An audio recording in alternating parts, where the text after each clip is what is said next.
here is your regular control box. Yeah. And then this box over here. This is to control the in-feed and out-feed rollers going up and down.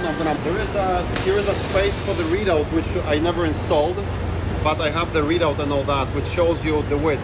It's set to. Okay. You set the width, let's say for the door or a sheet. Yeah. And then but you can only do it with rollers up.